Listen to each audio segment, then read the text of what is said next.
when we had our first interview, I arrived at your house and you had an argument. Dalia said to me, "I'm very sorry, I can't do the interview. We're not talking to each other."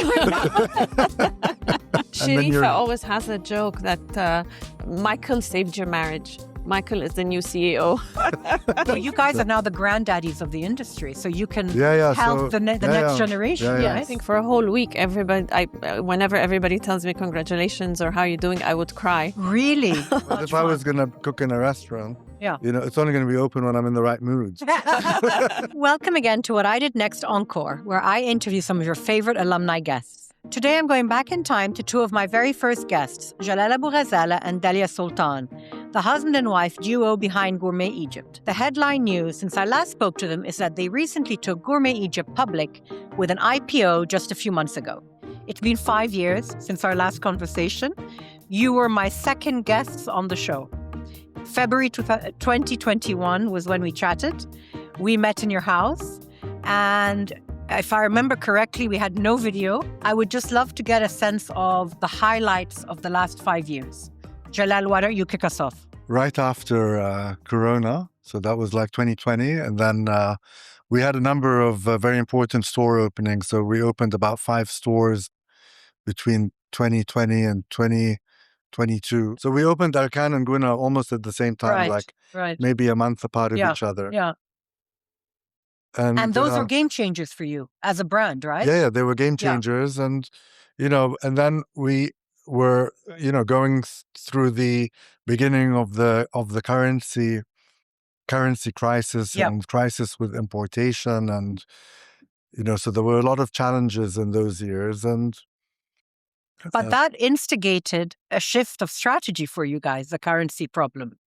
You began implementing locally made Well, we always did that. We started that in 2015. But you expanded that range. So in 2015, when we had the first big crisis, that's when we launched the manufacturing and the own made products at Gourmet. So that was a game changer. And so it was a continuation of that strategy that we started back then. So you had Arkan and Gona were 2 big openings. And then how did the brand evolve after that? What were what was the thinking behind your strategy? Well, in 2022, I agreed with my partners that we're going to hire a professional management team to take over the running of the company. And I will move from CEO hands-on running the business to non-executive chairman.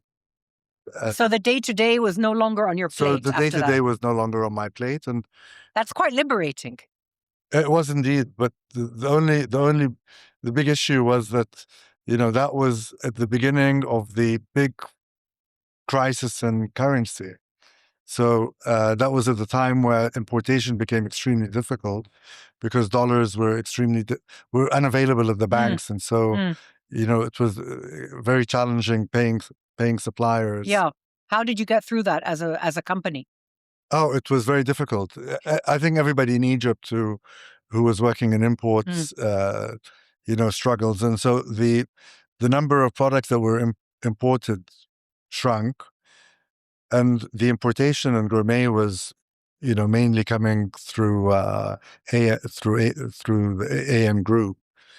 And the majority of the strategy for the shop was importation based, wasn't it? That was the beginning, but by 2022, it had become less important, and that's that made the business a lot more resilient. And was that decision made because of the devaluation? Or it wasn't was the devaluation. The dollars were simply not available at the banks, and so we were unable to pay our suppliers on time. And so the amount of money available for importation shrunk. Yeah. And so only really essential items would come through, and then you had to develop ways to fund it. Do you think, Janelle, looking back at that's actually, was it a positive turning point in the long run when you look at it with hindsight now? Because it changed the model for you guys, right? No, I think the model for Gourmet was always Since 2015, the locally made products became the driver of the business, and the imported products became less important. Well, the first round, as Jalal said, we started producing products in Egypt and expanding on them. But then in the second round, we didn't have the ingredients that were going in the products that we were producing. That you used to import. Yes, there was no sriracha, for example. We had to produce our own sriracha. There was no soy sauce at some point. We didn't produce that. No, yeah. But it came through in the end. But there was a lot of products that we were producing that even the ingredients weren't there. The packaging material wasn't there. And that was unbelievably challenging. It was. We had to change the recipes almost on a weekly basis. It's very innovative of you guys to have been able to do that. But we had to. You had to. Well, no, you didn't have to. You could have said, we can't do this anymore. No, you can't. That wasn't an option. No, there you are.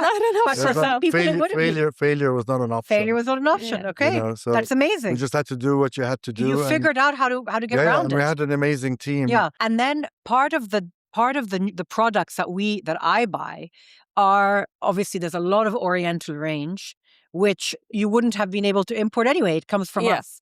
So that became a very popular way of expanding your products. Definitely, Yeah, yes. yeah. But we also have the Asian range, and we have the Italian range, and so all of that. Yeah, every 10 days, I'd get a call from the factory. Oh, we can't produce this product anymore. This and this and this ingredient aren't available in the market. So we had to change the recipe. We had to produce that ingredient ourselves. And if you look at your brand, if you look at the gourmet brand now, do you have competitors in the market here? I think from the day I started the company, I said we've got a lot of competitors. And I always use the example as like your competitors start with people like McDonald's and go all the way to the Four Seasons. And all the retailers are in the middle. So whenever you're thinking of food, is it food that I want to eat straight away? Right. So if I'm going to eat it straight away, then, your competitors are people that make food to be eaten straight away. Right. So that's fast food and fine dining. Yes. Is it food I'm going to make at home? Then there's people that deliver food to the home. Right. And so the consumer is not the same consumer, even that was 5 years ago. Yeah. So from what I'm hearing, your greatest achievement was the expansion of the different branches and the larger branches. The biggest challenges, of course, was the importation problem and the dollar issue and the dollar crunch. And the dollar, inflation. Between 2022 and 2024, it was basically staying, for the AN Group as an import business, it was staying alive. Yeah. Because for 2 years. For 2 years. Yeah. So that's when we turned our eyes to export. And explain to me what was it you were exporting? Well, see, it's really funny because when I was I always go to food shows. Like I'd go to at least 2 or 3 food shows a year. So there was a food show in 2022 in Paris, the Cial food show, very big show. Yeah. And I don't know why I was there because I had no money to buy anything. But I went nonetheless. And I passed by my good friend Antonio, who's the producer of ravioli. He's actually the biggest producer of ravioli for private label in the world. And I told him, hey, Antonio just came to say hello. And he says, well, Jalal, how's it going? And I said, it's really not that good, because I'm struggling to get dollars for importation and and I'm an importing company. And he said, well, Jalal, you should export. And I said, but like you need 2 basic things to export. You need a product and a customer. And I ain't got neither. I ain't got no product nor a customer. And he says, well, let me introduce you to one of my best customers and let's see what happens. So that's amazing. And he introduced me and asked them, so what do you buy from Egypt? And the answer was, we don't buy anything from Egypt. Yeah. And why not? Well, it's not on our radar. So Jalal, tell them what they're missing out on. So you're missing out on amazing products and fresh produce, all of that, and great prices because we're very competitive and proximity to Europe and we got free trade agreements and all this. Oh, fantastic, Jalal. Can I see your product list? And of course, I don't have a product list. So I was like, look, Egypt is my product list. So I think the best thing is if I can convince you to come on a trip to Egypt and we go around. So this is what, about 2024, 23? This happened in 2024. At the end of 2024, we started exporting like in 2025. That's a huge deal. And that is music to the ears of the Egyptian government as well. It's a big push that they're trying to do. No, it was amazing. And, because of the last, 20 years working in gourmet, we got to know the landscape of food extremely well. And we also got to know the landscape of food, internationally very well because of, the international business of course, and attending fairs that we were importing. And so the network was very powerful. And then here we are. So. And now, how much of the business, what's the percentage that is export led? Well, it's still relatively small, so we've really, we're still just at the beginning of the journey. But what are we, like 10%, 15%? Yeah, maybe a bit less than 10%. Okay. Maybe a little bit less than 10%. But it's very encouraging. Of course. And we're very optimistic on the future. Good. And in terms of going back to what we were saying at the beginning, the import versus the local product lines, again, what is the shift in percentage there? Yeah, there's a big shift. Yani, I would say about 40% of our products that we sell in gourmet is locally made by us. Yeah. And is there a target to increase that? Yes, for sure. So what is the idea here? At least 60%. At least 60. So you're trying to reduce your reliance on importations, right? Yes. Yes. It's a conscious move. Yes. Yeah. Let's discuss the big news that came out this year. I believe it was in February. You guys IPO'd. And you guys IPO'd in a fanfare manner. You put Egyptian companies back on in the spotlight. We haven't had a successful IPO in Egypt in many, many years. And it was a feel-good story, a positive story. It was well managed. It was well executed. Talk me through how you got to that stage. I'll ask Dalia first to weigh in, and then Jalal. Actually, you need to do the opposite because it was all Jalal's call on this one. We were all against it, everybody. Really? Yes. Wow. And why? Nobody was for it. Why? It's just too scary, too unknown, too risky. Taban Jalal is the king of risk. But none of us wanted to take that risk. It's a huge responsibility. You want to make sure it's successful. You want to make sure the price stays up, and you want to make sure there's growth, and you want to make sure that you achieve every number that you said you would. The dynamics within the company change, right? Your goals change. No, they don't change. You're under the spotlight. But you're under the spotlight, whereas, it was... When you're a private company, you're private. But you're under the spotlight in every single detail, and you have to deliver to the T every number you put on, and that's very challenging. And now with just, with hindsight of just, let's say, a month and a half, how does it feel for you? Amazing. Really? Amazing. Already you feel that it was the right move? Absolutely. It was the best move ever, I think. So your doubts got put aside? Yes. But it was Jalal and Magid from EFG that were pushing for this. So Jalal, your thoughts, why were you so keen on it? Well, it had been almost 20 years since I founded Gourmet. So there comes a time where an exit needs to crystallize. We had worked on a couple of deals that came very close to materializing that were going to be total acquisitions. That you were going to be acquired? Yeah, we were going to be acquired by a major group in Morocco. And it was really a very, very nice And you were happy with what? And I was very happy with it because, everything was good. Was very happy with the acquirer, and we were very aligned on so many things.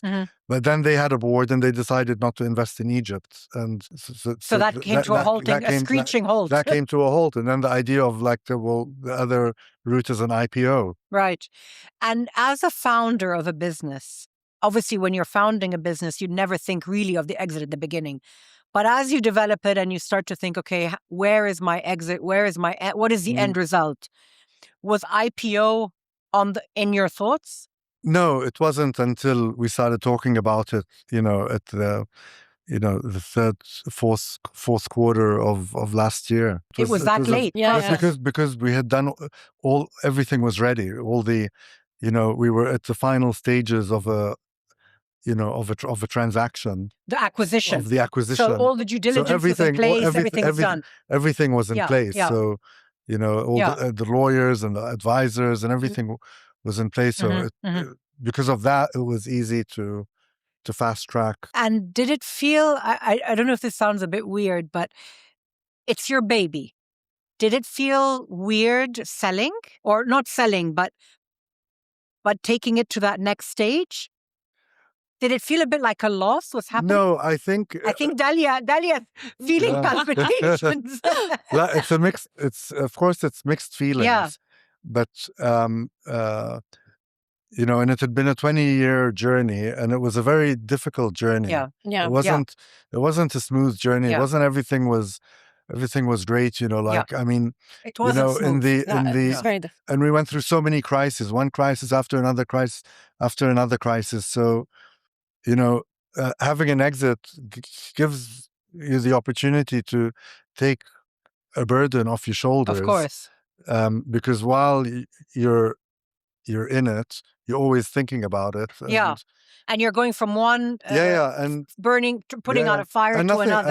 And nothing is forever, in anything, we are sort of the caretaker of any business for a period of time. And it's not forever. But it's also like children, right? Yeah, you but the nurture children, them. Yeah, but then they get married and then they leave, right? And then they have their own kids. Exactly. So it's exactly like that. It's the same thing. Yeah.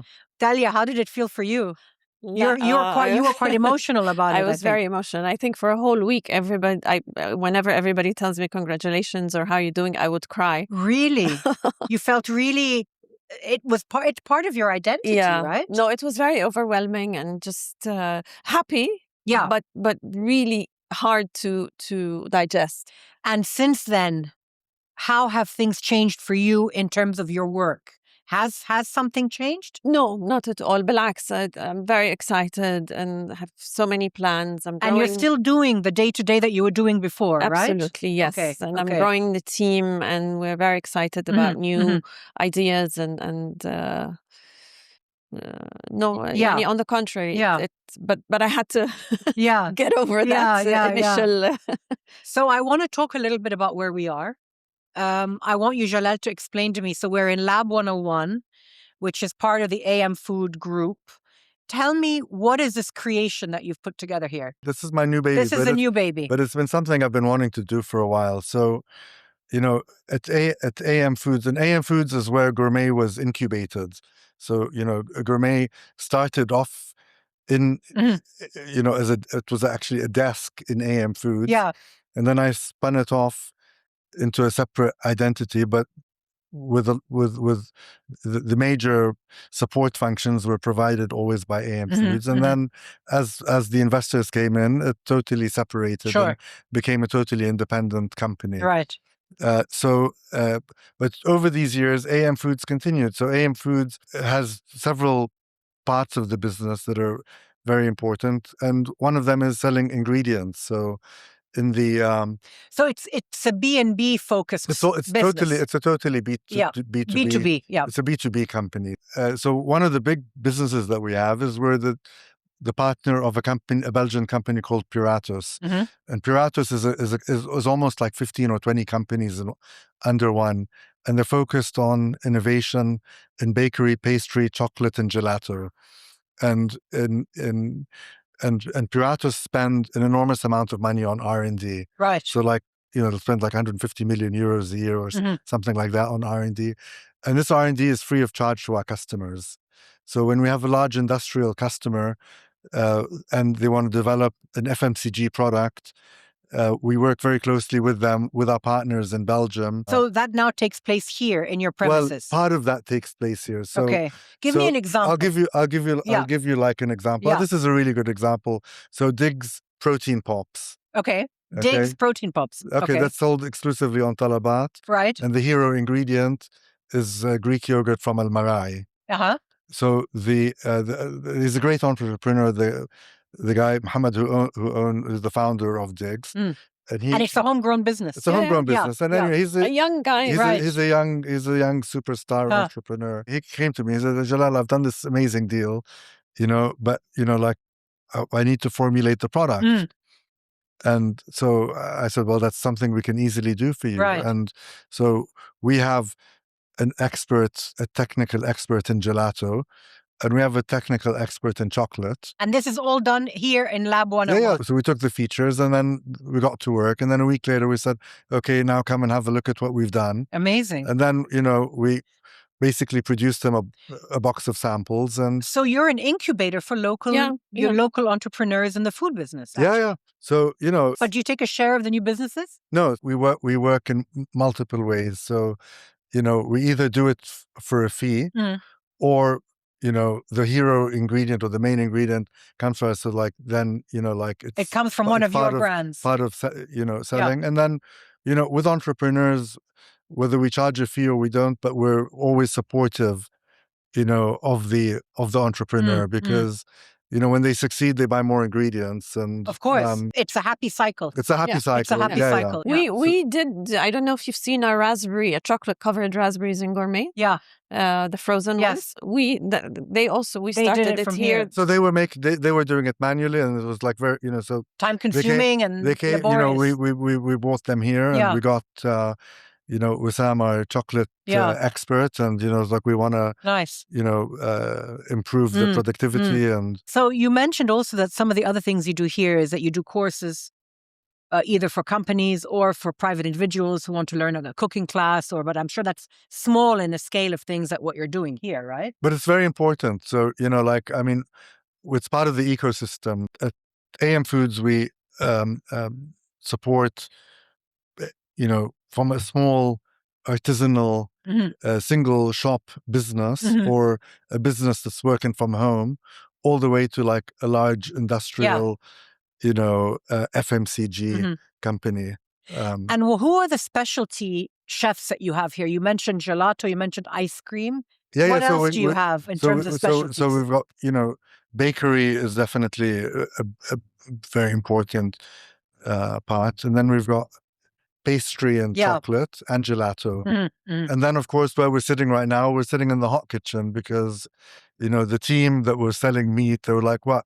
Did you forget that like meat is half of the income of the company comes from selling meat? They felt left out. They felt left out. So, so we, so the idea is also, instead of sending a sample to a customer, we'd rather invite the customer, to Lab 101. Nice. And they try it out in real time. And then we can try it out together. Nice. And well, we were saying before we started recording that it would be really fun because we're all friends, that we do an evening here. Oh, definitely. And that would be amazing. And we do cooking classes together, and then we will have dinner together. Yeah. Super fun. We can definitely do that. I think we should do it. And I think we're going to do that. That would be really fun. Now, after this is over, and I have to see Hatim, my husband, at the stove. 100%. That's going to be hilarious. That'd be fun. And then like and the chocolate. He doesn't know how to boil an egg, classes. so it'll be interesting. No, we've got like a pizza oven, Good. so like fun. We've got all the It sounds equipment. really fun. I think, Kaman, if my kids were younger, it would have been a really fun birthday party place. Yes. Yeah, but now we're doing like classes, and so it's amazing that when we advertise the class, the types of people that attend the class. Yeah. And then some of them decide like, this is the business I want to get into. Oh, really? It's kind of of course. It's like triggered something. Of course, because if you're passionate about chocolates, the first thing you should do is take a chocolate class. Of course. And so you can go to Italy or France or somewhere in Europe, or you can come to Lab 101. So I want to go into slightly more fun, light stuff. But before I do, because EFG are my sponsor, I don't know if you know that. Yeah. They sponsor the show. And they were the ones behind doing a lot of the IPO stuff. What was that like working with them? For me, it was amazing because they were. It was a long and difficult process because we've been through with them for a couple of years, leading up to the two transactions that never went. To the previous ones you were trying to do. The one, yeah. So there was one we came close, and then there was a disagreement on the price, so we walked away from that.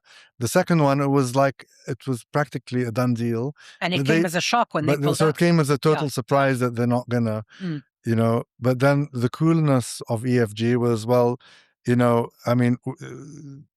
that there is another path, and 90% of the work's already done. And you hadn't seen it, right? You hadn't considered it. I really felt like we were with the masters. Yeah. They were cool and calm and determined, and they had a very tight timeline. They had, just the way they managed the process, I thought was brilliant. Yeah. What I've noticed with them, and because I've interviewed many people from their bank for various special episodes we do together, is Awal Haga, the amount of the number of people who have been there for years. The team is established. Depth. You just feel they're not a new team.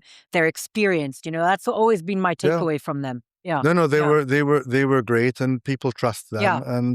And that trust, I really felt like, I wouldn't want to work with anyone else. I want to jump into something else. I think we had asked this question in our first interview, and I remember, I think, Dalia's answer, but I'm going to ask it again. Today, who would you say is the most influential person in your life, or a mentor, or someone that you look up to? Because it changes with time and at different phases of our lives. It's really difficult. Jalal, you kick it off. For me, it's easy. Who? My friend Antonio. He kick-started a lot of things. No, this is a guy who bought a tiny little Italian ravioli company that had 10 employees. It was just basically a zero, a company with very, very, very little business, and turned it into the biggest private label ravioli company on the planet. He does the private label for 18 of the top 20 global retailers. Wow. And everyone has their own recipes. Really? So over the years... Impressive. Over the years, I got to spend... the friendship became much bigger than the business. I love it when that happens, don't you? When we had the crisis, he stuck his neck out and said, Jalal, let me help you. And then when we saw what we could do together, he was like, let's become partners. So we're building up a partnership together. That's nice. For that business. And, we just had a visit of, 18 buyers from US, Canada. I remember you guys called me about that. I rented a 45-seater bus to move around in, Yeah. So you produce baladi bread. No, we don't produce baladi bread. You just export it. When we had the visit, one of the products that we had every day with our guests was the baladi bread. And in one of the chats we had was like, oh, imagine we could get this, in the US. We could get this in the US if you could pack it for us frozen. That was in the market, no? It was at the market and actually in Aswan. We were walking, real life experience. We were walking past the bakery. One of our everyday products. We were walking past Makhbaz. Yes. But the point was, when we discussed it, we were like, nobody produces it, because it produces on an industrial scale. And the reason is because there's no preservative, right? No, the reason nobody does it on an industrial scale is because there's a bakery everywhere, and they've got very little capex, they've got very little opex. So if you produce it in an industry, it's going to be a lot more expensive, and you've got the transportation and everything. Right. So it was never a viable product, even though it was the most popular. It's what 100 million people eat every day. So what happened next? Then I got my bakery team, and I said, guys, who do you think could make this for us? And then we started working with our manufacturer, and we enhanced the recipe with sourdough, and we sent off the samples, and then I get an email saying, Jalal, congratulations, the panel loved the product, and we're sending you a contract. And the product, which we can't say who is selling it in the US, but it is a massive hit with students, as we know from the Middle East. Yeah. And it's got its own, it's gone viral on TikTok, which I think is hilarious. Yeah. Amazing. Yeah. I mean, look, I think, business is about, a combination of smartness and, working well and luck. And authenticity, I think. Well, no, the authenticity is part of the working well. Yes. You know what I mean? Yes. So you've got to do all the right things, but, you've also got to be a little bit lucky. That lucky alone is not going to get you anywhere. That's right. And timing. Luck and timing are kind of together. Yeah. Who is your mentor, or who is influential for you today? Dalia, I gave you 5 minutes. Oh my God, no. I got involved in the conversation. I didn't think. There's so many people and so many levels. Yani, honestly, this might sound a little, Jalal, he's a great inspiration. He doesn't give up. He gets pounded and then gets up again. Yeah. Crisis after crisis. I don't accept defeat. Can I ask you a very, very personal question? Sure. Do you think that's because you're Palestinian? There's something about that. There is a gene. I think there is a gene. There's definitely like this resiliency because, when things are bad, you're still so much better than 99% of everybody else. Yeah, sure. Yeah. And then when you think about things, and the older that you get, like, okay, I'm in a crisis. This crisis is going to pass. I feel like that because for me, my big crisis moment was a personal one when I got sick. When I got sick after Timmy was born. And anything I do now, I just think back at that point and I say, nothing I do now is ever as hard as that. Of course. So nothing intimidates me now. I'm just like, sure. You want me to do that? I'll do that. Yeah, that's fine. Exactly. It's interesting.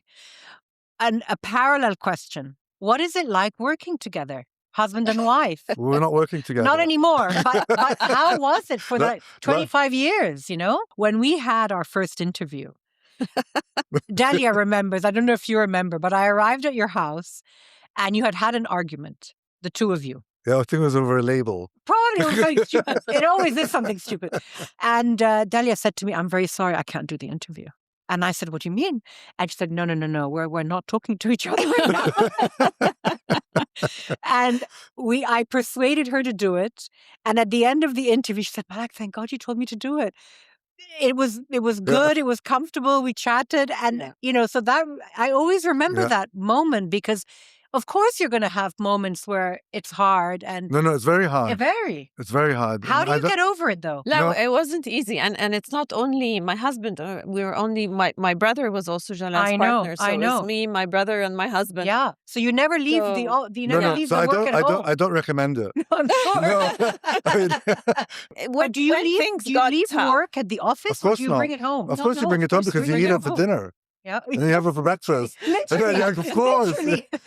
So this business, you can't... so every label he will look at, why did you write this? Yeah. This is wrong. Yeah. This is that. This is misspelled. This is... But was this kind of work, it's all consuming?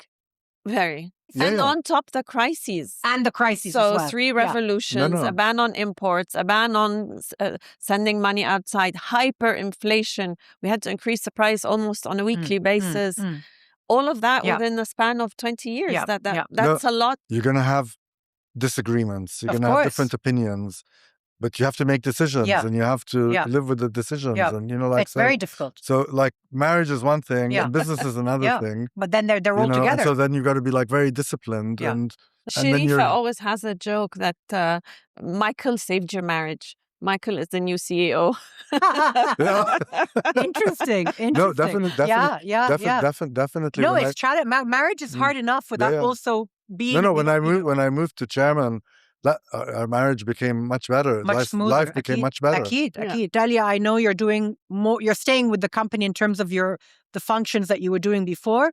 But what else are you considering for the future? Where else is your attention going now? Well, first, my attention right now is on building the team. I have a lovely, lovely team of all girls. I'm yet to find a guy. I like that. Yes, and they're all very committed and dedicated and young and dynamic and clever. And this is product development. This is product development. Okay. So my main aim is to get them up to speed, get the team in place, and grow the team. grow the products and think out of the box and continue being innovative. And so this is my ultimate goal. And what else is on the horizon? What are the dreams that you have for the next phase? My other dream is I want to help my kids develop their own businesses. They're both into food. So they're within the same world. Yes. And they love food. They're amazing cooks, both of them. And I know they want to do more with food. Mm-hmm. So I would like to be able to help them start up something whenever they're ready for it, whenever they have enough experience. A mom and son kind of endeavor. Yeah. Nice. That would be, or to start up something for them to continue. That really is my... Okay. And what about you, Jalal? What's in the... They don't stop. There's like 20 different dreams. But it's all within the AM umbrella. That what you're thinking for the future, or are there other things you're looking at? I think I've reached the future. So we're going to have AI generated... So, I don't know. No, I don't know. I just want to enjoy life, you know, and... I think you've earned it. Yeah. You've certainly earned it. So, and we talk about the ecosystem, you know, so a lot of people helped me along the way. And so I love, you know, working with younger people with great ideas. Yeah. You guys are now the granddaddies of the industry, so you can help the next generation. Yes. And I'm really amazed that there's so many like really cool entrepreneurs, you know, like they're in their 20s, they're coming up with great ideas. Yeah. And they're all knocking on our doors. That's amazing. So like, it's a phenomenal industry in Egypt. Yeah. You know, food always works. I think all around, I mean, the failure rate is extremely high. Yes. So, you know, like if you think about opening a restaurant, I think, 4 out of 5 will fail. But is that statistic true for Egypt as well? I think it's the global thing. But I would have thought that, you go to New York and in every block, there's like 4 restaurants. But in Egypt, I feel that the probability of success is a bit higher, no? I'm not saying this on numbers, but it's a very, very, very hard business to run. So, have you considered opening a restaurant? I've always thought about it, but I mean, I would never open a restaurant that I would run. Right. So you'd be like an investor in something? I could, yeah. But, like it's not my high, it's not your big dream. It's not my big dream. It's your cooking that people are after. Yeah, but the running of it probably is not as much but if fun. I was going to cook in a restaurant, it's only going to be open when I'm in the right mood. Yeah, like every good chef, right? So you're going to show up as like, I'm not in the mood. But not today. The door is closed. Try tomorrow. Yeah, exactly. All right, we're going to end. We've actually spoken for nearly an hour. We're going to do one more thing, Jalal. Yeah. We're not done yet. I'm going to ask you guys a quick fire round. All right? I'm going to ask the question to each of you in turn. Yeah. Okay? I'm going to start with Dalia. Okay. All right. And it's meant to be quick, so don't overthink it. All right. Michelin star restaurant or home-cooked food? Home-cooked food. Jalal? Home-cooked food. Favorite activity, Dalia? Swimming. Jalal? Or anything in the sea. Diving, swimming. Nice. You, Jalal? Paddle. Favorite? Huh? Paddle.